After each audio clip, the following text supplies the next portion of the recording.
Hey YouTube, my name's Kyle. My name's Pat. And you're watching IMO on Progizmo HD.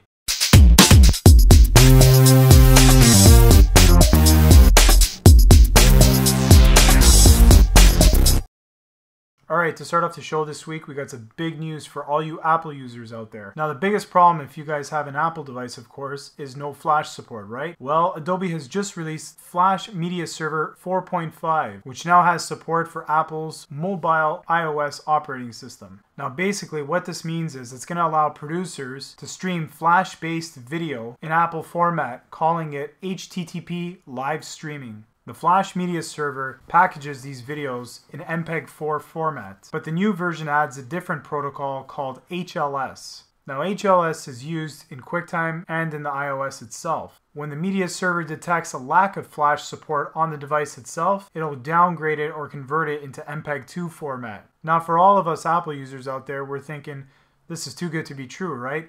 It kind of is.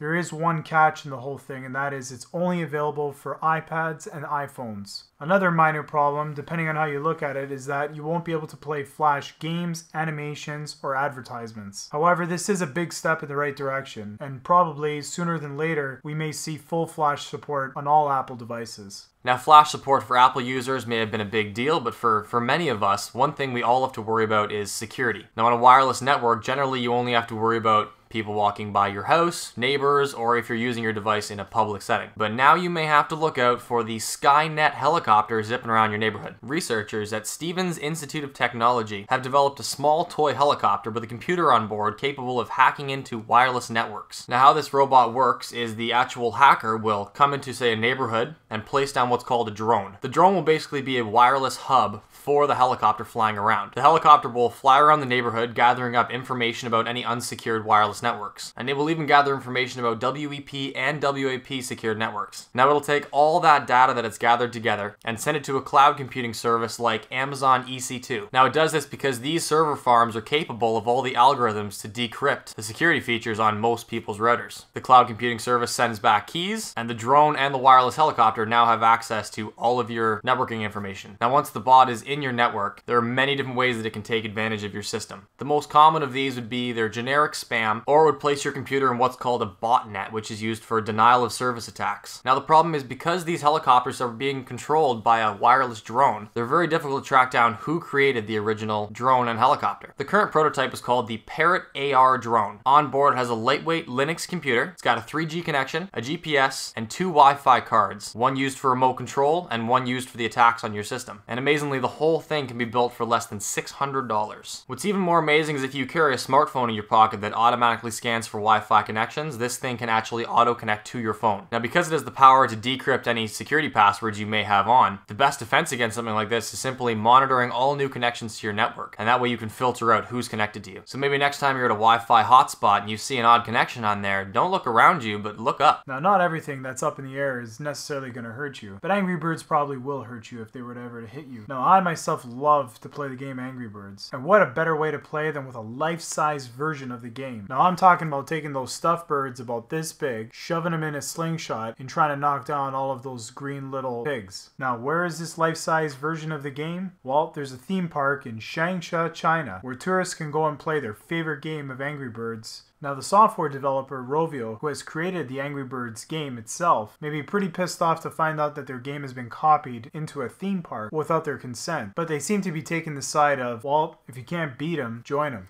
Angry Birds has a worldwide audience and a huge following with different game sequels and tons of stuffed toys and t-shirts. Now, when reports of the real-life game in China circulated, Rovio took a different approach by making the game legal to benefit both parties. Now, a quote from one of Rovio's spokeswomen stated, quote, "We would welcome a partnership, but Rovio would need to give them permission to use the Angry Birds name." Now, the move makes sense considering the difficulty in legal action in China from outside the country. So, why not try and profit from someone who's profiting from your idea? Now, whether you're playing a life-size Angry Birds at an amusement park, playing video games on your computer, or watching TV, all of these things, when you pair them together with millions of people, requires immense amounts of power. And traditionally, the way we transfer power is through copper. Now, copper is relatively cheap, it's easy to use, it conducts well, but over any significant distance, it still has a lot of resistance. Now, this is not ideal because this creates heat, and you lose power. Now, if you're shipping power in from a remote location, you can't afford to lose all that power in heat heat through the wires, dissipating it underground. So what a team from Tel Aviv University is doing is creating an ultra-efficient wire made of sapphire crystals. Now the wire consists of sapphire fibers that were borrowed from Oak Ridge National Lab in Tennessee. This wire is only just a little bit thicker than the width of a human hair, but is able to transmit 40 times more power than a copper wire of the same size. And when this wire is cooled with liquid nitrogen, it superconducts, which means it has no resistance. No resistance means no heat on the wire, and no heat on the wire means no power lost. Now currently the wire is very small, but to make it longer, all they do is they string together single sapphire crystals and actually attach them with a specialized ceramic glue. And once that's all complete, they wrap it in a self-contained liquid nitrogen cooling system, and they can stretch that out for long distances into remote areas. Now it just so happens these remote areas are often perfect for energy harvesting through wind turbines or solar panels. So these wires will also be perfect for bringing all that power back into the city, where we need it most. Now, one of those buildings that's connected to the power grid and consuming tons of electricity is an airport. Now, when most people think of airports, they think of security. And when you're thinking of security at an airport, you're thinking of the big, long lineups and the amount of delays that it takes to get through security. One company trying to fix all that goes by the name of A-Optics. Now, A-Optics has created a device that could improve the flow of passengers in and out of an airport. A-Optics hopes to streamline and speed up security procedures by getting rid of the manual boarding passes and ID checks with a biometric reader called an e-gate. Now, the system works by matching a scan of your retina with your boarding pass. The device is being tested at 3 airports around the world. The e-gate could be implemented with a trusted travelers program, creating special lanes for frequent flyers. Now, it's not going to remove X-ray machines or customs officers, but hopefully it will remove human errors in terms of proving your identity. Now, moving away from the airport, we're going to talk about something a little bit bigger, and that's NASA and their new spaceship program. In spite of large NASA budget cuts from the Obama administration, NASA has just released plans for a new deep space exploration program that they say could take us to asteroids, Mars, or even further. These new proposed plans are called the Space Launch System. NASA has officially described the system as a heavy-duty launch vehicle that will take us far beyond our current horizons. They say this new project will create tons of well-paying jobs, it'll keep the US at the forefront of space technology, and worldwide it'll create a renewed interest in space exploration. They seem to really be pushing the job creation idea, and I think that's kind of to dull the pain of spending multi-billion dollars in the air of this downward spiraling economy. But they're also trying to take steps towards Obama's goal of furthering our deep space exploration. Now, NASA said they want the first launch of the SLS to be in 2017, so it's something to look forward to. Now, while we're on the topic of high-tech news, let's talk about something else that's high-tech. How about using special bacteria to get rid of radioactive isotopes? Now, there's a very special type of hairy bacteria that could be used in the future to clean up radioactive spills. Scientists at the University of California have found that using this special type of bacteria could actually make metals like uranium turn into hard droplets instead of being absorbed. The discovery could help deplete sources of radioactive material where other bacteria can't survive, just like at the Fukushima plant in Japan. Now, while we're talking about things on the small scale, we're going to talk about a story on genome research that's being done in Japan and the US. The results of which have led to a glowing green cat that is resistant to the feline version of AIDS. Researchers from the Mayo Clinic and the Yamaguchi University have produced a group of cats that are resistant to a disease very similar to the human version of AIDS. Now, what they did was in the female's eggs, before they were fertilized, they inserted a gene that was known to resist the disease. Now, along with that gene, they also inserted another gene from a jellyfish that was meant to track this gene, and that's what makes the cat glow green. Individual cells have since been taken from the cat after it was born, and these cells have proven to be resistant to the disease. Now, in the future, they'll be testing on a larger scale and exposing the entire cat to the disease, but currently these cats have given birth to kittens that have also proven to be resistant. Now, this exact technique is not one that can be used on human patients that are HIV positive, but it will certainly help doctors understand how gene therapy can help these patients. So we're going to leave you with that story and say thanks again for watching IMO, and we'll catch you next week. See you later, guys.